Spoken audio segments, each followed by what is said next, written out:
Ah ben, ah ben. Salut Hey, Diane. Salut toi, Geoffrey, ça va? Je te dirais que de ce temps-ci, j'ai l'impression de voir tout de travers. Ah ouais? Ouais, Ouais, c'est les perceptions, ça, qui nous jouent des tours des fois. ça se peut Ouais. bien. Tu veux-tu en parler? Ah ouais, J'ai du sure. temps, viens-t'en. OK.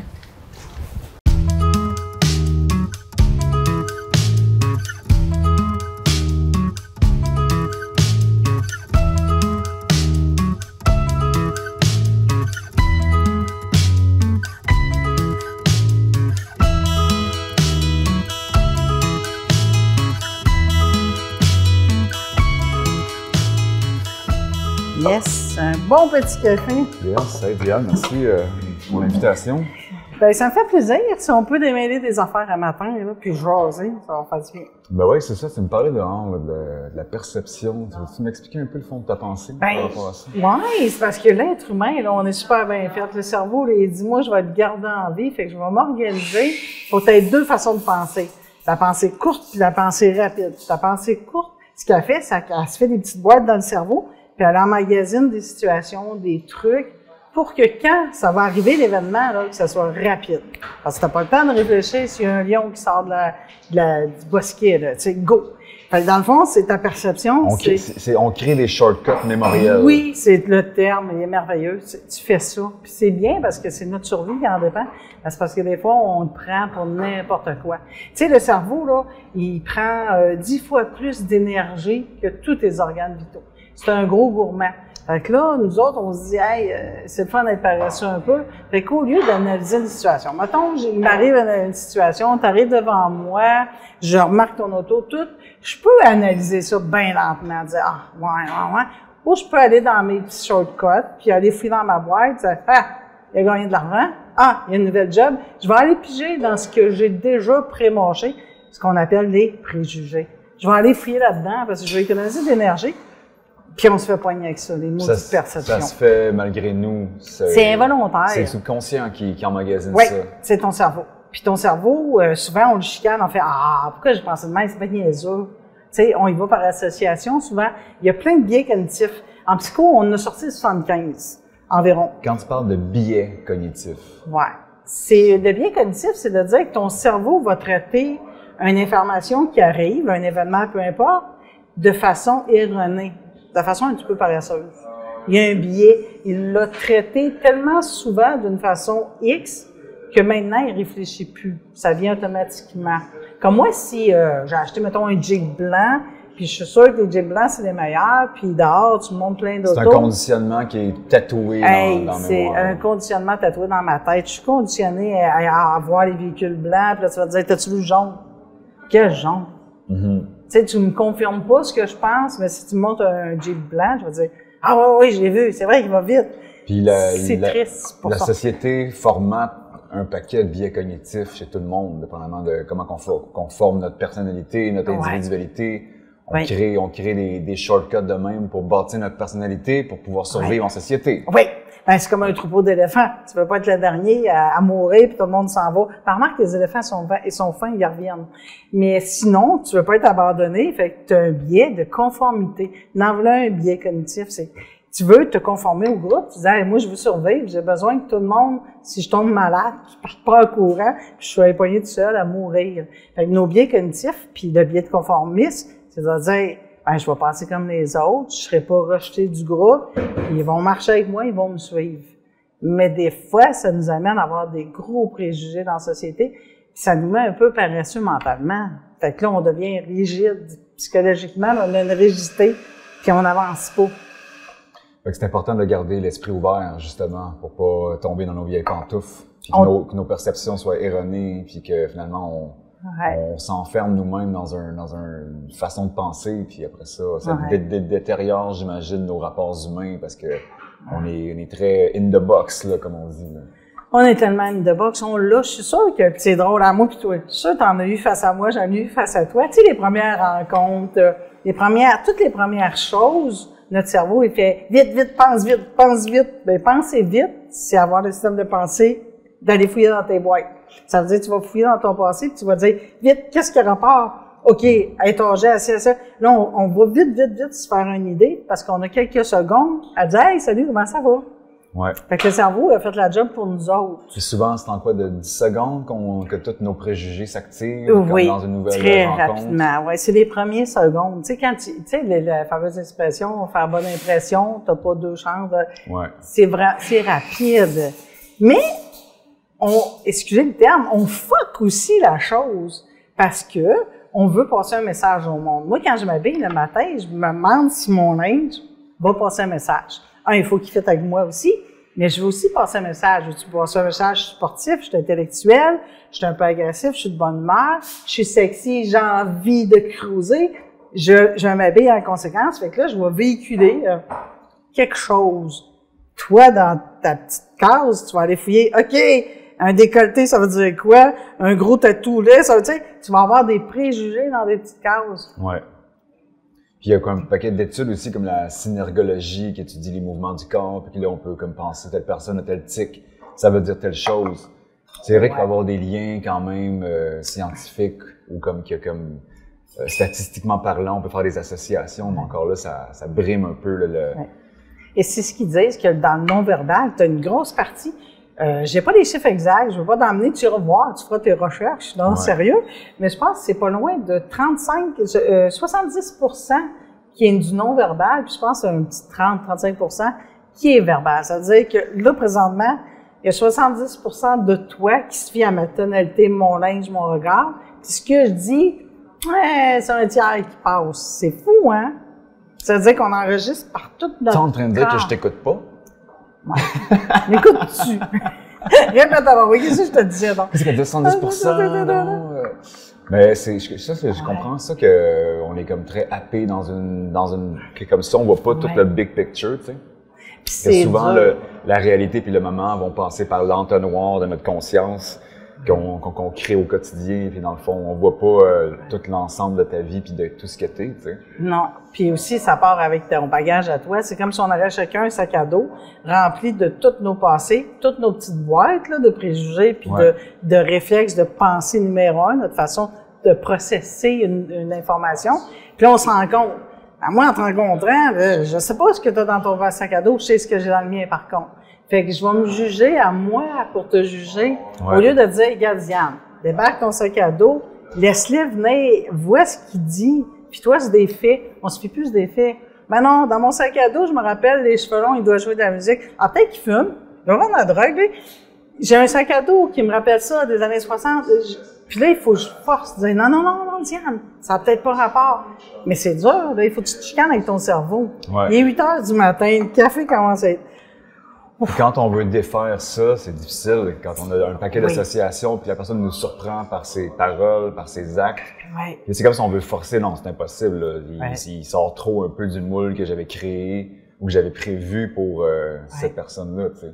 Et tu peux aussi, en cause de ça, comme tu viens de dire, c'est merveilleux, tu peux avoir un biais de confirmation. Ça veut dire, les biais cognitifs, t'en as 75, 76, ils sont rendus à 100 des fois. Il y en a un, c'est de confirmation. Ça veut dire, toutes les informations que je vais te donner, qui confirme ce que tu penses, tu vas le prendre. Tu vas dire, ah, je le savais, elle a oublié quelque chose, c'est son âge. Mais toutes les choses qui ne confirmeraient pas, qui infirmeraient ta pensée, tu vas les oublier. Fait que tu vas Naturellement, le cerveau fait le tri comme ça. Oui, parce que lui, il veut être sûr de ce qui se passe devant lui. Il veut ta survie. Fait qu'il va dire vite, Puis un cerveau, là, c'est niaiseux. Ça va mieux ce qui est négatif. Ben, c'est pas niaiseux. Ça va mieux ce qui est négatif que ce qui est positif. Le positif, là, t'es pas en danger. Le négatif, tu l'es. Fait qu'il va observer le négatif sur la personne. Pour renforcer son opinion. Oui, pour te mettre à l'alerte, de dire, regarde, il a fait le même geste, il a roulé des yeux de la même façon, t'es en danger, ton ego est en danger, tu vois, elle te ment. Mais tout le reste de sa façon d'être envers toi, la personne, ben, tu oublies ça. Excuse le terme, fuck all. Ça a passé tout droit. Si, mettons, je t'apprendrais que je suis un grand professionnel du ballet aquatique, mettons, de nage synchronisé. Un sirois. Quel effet que ça ferait sur toi? Tu ne l'enregistrerais pas, ça passerait 6 pieds. Ouais. J'enregistre pas cette information-là parce que c'est trop bizarre. J'aurais de la difficulté à processer. Oui, je serais portée, puis tu verrais dans mon nom verbal de... Ouais. Et après, peut-être un sourire, parce que tu t'imaginerais en sirois, je ferais « Oh my God! » Là, mes préjugés viendraient. J'aurais des préjugés. C'est pour ça que ça m'amènerait à rire. Parce que je me dis, ouais, je t'imaginerais en queue de sirène. Puis j'irais loin. C'est mes processus mentaux de petites cases. Puis je me dis, hey, si tu as un métier pour un gars, là, j'irais dans tous mes préjugés de merde. C'est ça qui est moche. Parce que ça t'aide. Puis on a aussi il appelle ça l'effet d'halo. Ça, c'est un biais cognitif qui est vraiment drôle. C'est que l'effet d'halo, c'est la goutte qui fait un rayonnement. Ça arrive souvent avec des professionnels. Mettons, ton médecin, il te fait un effet d'halo. Parce que ton médecin, tu le rencontres, il te parle de ton corps, tes maladies, tes trucs, ta bonne santé. Good. Yes. Rencontre-le dans la rue, puis il va te parler avec une voix très reposée et calme d'un autre sujet. Tu vas avoir vraiment l'impression que c'est ce qu'il dit. Parce qu'il est médecin. Ouais. Mais peut-être qu'il ne connaît rien en café. Mais c'est mon médecin qui a une voix calme, basse. Puis, il fonce des sourcils, puis il me parle de la torréfaction. Fait que je suis comme, oh, wow. Oui. C'est l'effet d'halo. C'est que sa connaissance, je la mets à toutes les moutures, partout. Je la mais partout parce que j'ai cette impression-là. Je suis un peu trompée. Mm-hmm. Souvent, c'est la perception qu'on se fait d'une personne, on va y accorder une importance plus grande parce que son halo nous happe un peu plus dans sa lumière ou dans ce qu'elle dégage. Oui, la perception de halo, c'est vraiment un biais cognitif, puis on l'amène. Ça, on l'amène aussi avec l'immigration. On donne un attribut à la masse. Mm-hmm. Ah, les Québécois sont comme ça. Ah, les Haïtiens sont comme ça. Ah, les Japonais sont comme ça. Ça, c'est vraiment un effet d'halo. On prend, puis on fait vraiment des relations de cause à effet, souvent, ça n'a pas rapport. C'est triste. Mais on a aussi un effet contraire qui est drôle. Tout ce qui nous appartient est mieux. Ça veut dire, si tu as un ami immigrant japonais, ben le tien n'est pas comme les autres. Ah, oui, c'est ça. Ta maison n'est pas comme les autres, c'est ça. Tout ce qui nous appartient est mieux. C'est le fun d'un sens, là. On va devoir justifier le fait... il est japonais, mais il est différent parce qu'il est avec moi, donc là, c'est comme s'il fallait comme justifier qu'on détourne les préjugés qu'on pouvait avoir pour telle ou telle chose. Ouais. Moi, je fais ça, maintenant avec mon char. Tu sais, une façon de moi d'acheter, c'est d'avoir cette voiture-là. Faut que je me justifie de l'avoir parce que je suis comme genre, je peux pas m'identifier. T'as-tu une Corvette décapotable? Non. Okay. J'aimerais ça, par exemple. Ça serait plus sexy. Mais c'est comme justement, faut que je me défasse je devrais avoir ce genre de véhicule, mais j'ai pas ça. Fait que là, il faut que j'explique aux gens parce que je suis comme pas fier ou... si tu comprends un peu. Ouais. Puis quoi, le véhicule ne concorde pas avec toi? Avec ce que j'aimerais que la perception des gens ait de moi. OK. Ben, gars, tu vois, la perception des gens, ça veut dire que tu te mets en stage. Ben, on fait tout ça, les êtres humains. Tu dis, ce que je vais porter, ce que je vais être, va lancer un message aux gens. Fait que d'emblée, tu es en train de nous biaiser avec des biens cognitifs, parce que si tu prends un gros hammer, je vais te juger d'une façon, si tu prends une Corvette, je vais juger... Tu sais, c'est triste, hein? Ah ouais. Il va falloir que je me force à dire, non, Diane, c'est peut-être un rêve d'enfant, ça n'a peut-être pas rapport du tout avec sa personnalité, mais il tripe sur un hammer, il tripe sur la Corvette décapotable. Mais il va falloir que je fasse un effort. Sinon, j'ai plein de rimes. Grosse Corvette, et Cadillac, tu sais ça. Ouais, bon. Il faut se forcer. Ben, la société aussi est comme faite à travers les films, les téléséries, les shows d'humour. Ouais. On tape le clou des clichés puis des préjugés.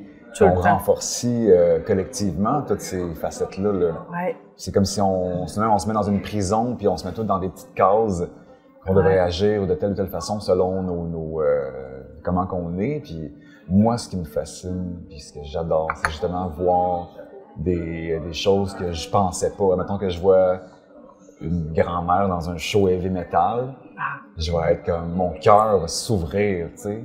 Je vais comme faire, wow, c'est beau la vie, j'aime ça. Être surpris par des gens qui disent ou qui font des choses qui sortent de l'ordinaire, qui me sortent des clichés que j'avais. Ouais. Ça, je tripe là-dessus. Ça fait du bien. J'aime voir les êtres humains. Tu sais, souvent, on envoie sur les réseaux sociaux aussi des petites perles. Oui, j'ai vu à un moment donné, c'était une personne assez obèse qui faisait du ballet, un homme, puis il y avait une grâce, tu sais, puis les gens, ils partagent, puis ils like dans les choses-là. Je trouve ça beau quand même de voir que les gens encouragent la diversité, encouragent la nouveauté, puis que les gens, ils vont justement briser les barrières autant des emplois que des activités sportives, physiques, culturelles. Puis ça c'est une des belles facettes de l'humanité que je trouve qu'on cherche à baisser les tabous. Ouais. Ça nous a amené ça un peu, la globalisation, puis Internet, puis tout ça. Le monde est devenu tout petit soudainement. On voit des vidéos de n'importe où, du Népal, de l'Inde, de la Finlande, puis là, on voit plein de gens, puis des gens pas connus, tu sais, comme moi puis toi, là, des individus civils qui se mettent en action. On va faire « Oh, wow, c'est bien cool! » Là, on ouvre. Mais on peut être aussi biaisé à dire « Mes recherches, ils vont... » Dans le fond, les algorithmes, c'est comment ça marche? C'est que si tu passes trop de temps sur une image, il va dire « Hey, lui, il aime ça. » Il va t'en pitcher. Donc, si moi, mes biais cognitifs, j'aime les danseuses petites qui ont beaucoup de talent, ben le monsieur qui est plus obèse, qui danse, ben si j'ai pas arrêté assez longtemps cette image-là, j'en recevrai plus, malheureusement. Fait que ça va en fait « Wow! » Mais si je retourne à mon mode automatique de pensée rapide, il ne reviendra plus. C'est pour ça qu'il faut se forcer. Moi, je dis toujours aux gens, force-toi à avoir des amis qui ne te correspondent pas. Comment faire? Mais ça n'a pas rapport, c'est pas intéressant. Oui, ça va être super intéressant. Tu vas avoir des débats d'idées, tu vas rentrer dans un autre univers, tu vas te dire, ah ouais, j'avais tellement de préjugés. Puis là, tu vas tout défaire ça. C'est vraiment cool. As-tu des amis qui ne fitent vraiment pas avec toi? Ou tu es dans ta niche? Non, je te dirais que en force de voyager, d'avoir fait autant de pouces avec 600-700 personnes qui m'ont embarqué en char, j'ai développé cette humanité-là à fleur de peau, de mélanger n'importe qui, castor-cravate, monde dans la rue. Peu importe, moi, ce qui m'intéresse, c'est la fibre humaine, tu sais.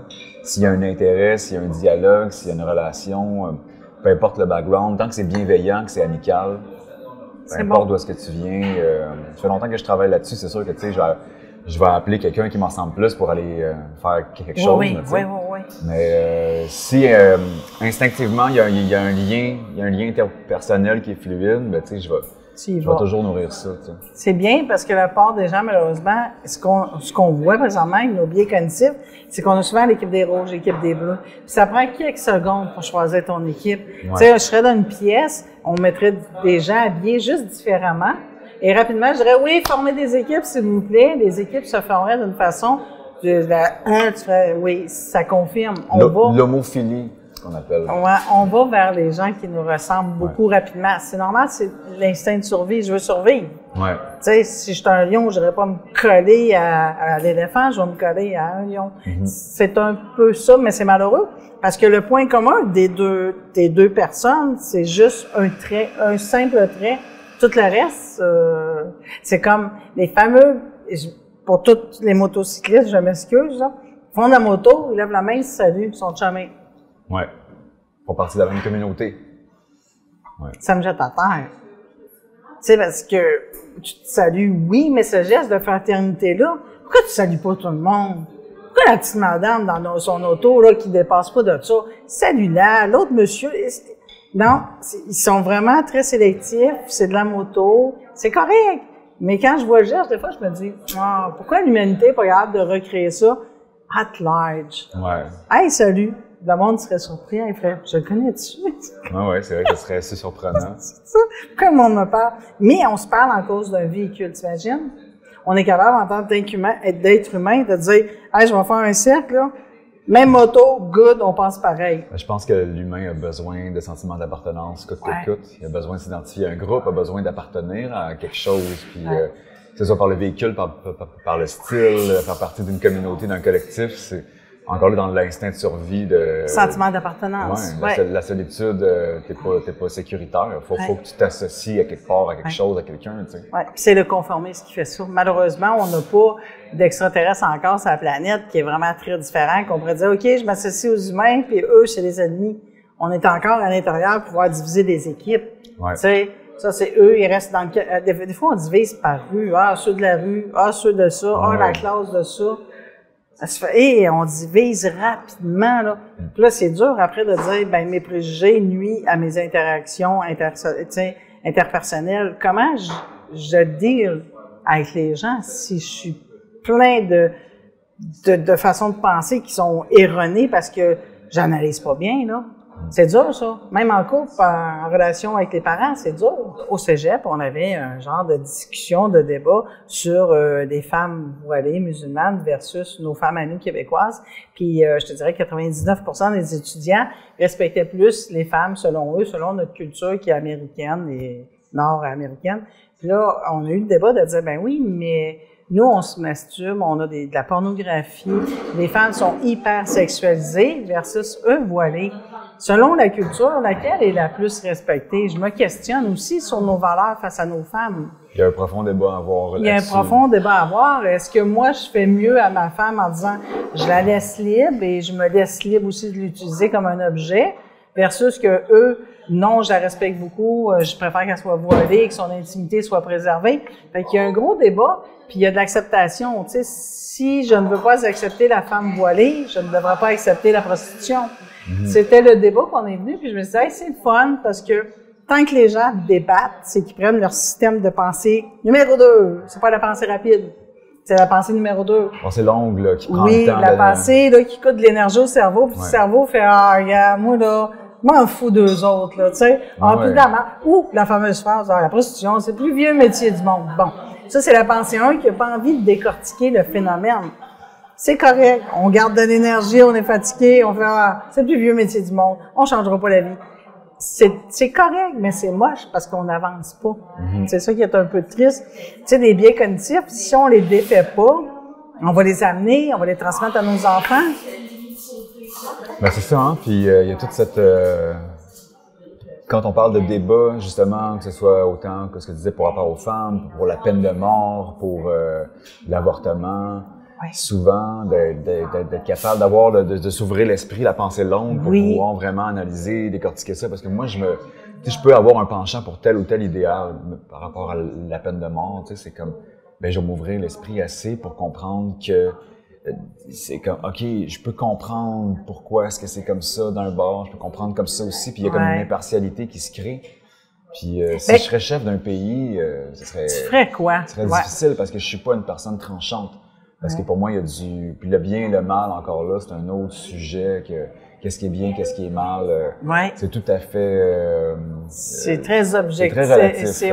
C'est très subjectif. Ça dépend de qui le dit, là. Tu sais, la ligne est mince selon le bien et le mal, puis la peine de mort, comme tu dis, c'est des valeurs morales tellement grandes. Qui a le droit de tuer? Puis si je peux dire, la prostitution, c'est le plus vieux métier du monde, ben depuis l'homme et l'homme, on a toujours tué. Pourquoi c'est interdit? Puis c'est un crime terrible. Non, mais j'irai pas tuer mon voisin demain, là. Mais, tu sais, si je le mets rationnel, là, sans réfléchir, là. Ben, il faut que l'esprit long soit comme justement happé dans un esprit philosophique aussi. Il faut se garder une petite part de philo en dedans de nous, puis pas juste fonctionner sur les shortcuts sans arrêt, parce que sinon on passe à côté du grand mystère de la vie qui est de penser, cogiter, analyser. Puis je sais que c'est pas tout le monde qui veut nécessairement aller dans les annales de l'esprit, mais je trouve que c'est quand même bon de se garder une part de vouloir approfondir ces sujets-là, tu sais, de pas s'enfermer dans nos perceptions. Oui, et de voir que nos biais cognitifs peuvent aller jusqu'au vocabulaire. L'emploi de certains mots va accélérer ton cerveau à aller vers une piste. Si je te dis, on a éliminé la menace, puis que je suis un chef d'État, qu'est-ce que j'ai fait? J'ai tué quelqu'un, mais je te dis pas j'ai tué, je l'ai poignardé, il y avait du sang partout, j'ai juste dit on a éliminé la menace. Ça passe bien TV. Oui, mais ça passe bien aussi cognitivement, on l'absorbe, on fait OK, go, il n'y a plus de menace, c'est bien, le geste est justifié. Selon les mots qu'on utilise aussi, on valide nos façons de penser, puis de changer de vocabulaire, ça a beaucoup d'importance. Comme on est parti de l'Indien, l'Amérindien, les Autochtones, on est rendu aux Premières Nations. Des fois, on dit toute cette déclinaison-là, tu sais, mon cerveau, là, il fait la guerre, on le sait. Non, on le sait, mais si on s'habitue à dire Première Nation, ben on va les mettre comme Première Nation. Ça va être tangible aussi, ça sera pas juste dire, c'est une déclinaison de mots, là. Non, il y a comme une association de sens. Une étymologie historique qui est importante, qui a une importance en bout de ligne. Oui, et moi qui est quand même d'une certaine génération, moi j'ai connu des Indiens. C'était des Indiens. Il y avait des films cochise, puis ça se tirait dessus, puis c'était le fun. Il a fallu que je sois moins rigide, psycho-rigide, puis je me dis, Diane, il faut vraiment évoluer, il faut aller vers Première Nation, parce que comme ça, tu vas tout ôter, tous les préjugés avec, puis tu vas vraiment mettre la chose à la bonne place. C'est les Premières Nations. Mais c'est un parcours intellectuel qui est dur, qui nous force à se remettre en question tout le temps. C'est pas évident. Hein? Ouais. Ben, c'est ça, c'est d'enlever les couches de préjugés, de mauvaises perceptions, de formatage social pour dire les vraies choses, pour arriver au sens, à la source du sens en tant que tel, tu sais. Puis garder en idée que notre cerveau, il veut notre survie, donc il va souvent prendre la formule 1 lui. Il va utiliser le plus rapide parce que il se dit, t'es peut-être en danger, on réfléchira plus tard, tu iras chez vous faire ça en faisant du yoga, mais pour l'instant, je vais te donner la solution rapide. Souvent, nos premières impressions, c'est une pensée rapide. Il faut vraiment reculer. Mais est-ce qu'on prend le temps tout le temps? La vie est rapide, on s'est fait une première idée. Là, il y a tous les biais qui rentrent, les biais de confirmation, les biais de conformité. Tout ça arrive, puis on fait « Good! Je le sais, moi! » Hein? On prend un café, puis ce que je pense, ça a bien du bon sens. C'est triste un petit peu, mais coudonc, on survit. Ben, en tout cas, je souhaite qu'on puisse un jour avoir, comment dire, faire l'effort social de pouvoir vraiment faire une humanité 2.0. Oui. De renouveler la façon qu'on gère nos esprits en société. Pour pouvoir avoir les portes de la perception grandes ouvertes. Oui, prendre le temps de douter de nous aussi. Dire, hey, j'ai-tu raison, moi? La plupart du temps. C'est une blague. Santé, Diane. Chill.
Un, deux, un, tout, check, check. M'entends-tu? Oui. Ah oui. C'est bon, c'est correct. 5, 4, 3, 2, 1, 0. Alors bonsoir et bienvenue à la toute première émission de Télébigo en direct de l'année 2022. J'espère que vous allez bien et que vous avez passé un excellent temps des fêtes. Mon nom est Benoît Mérette et c'est moi qui vais avoir le plaisir de passer cette magnifique soirée avec vous.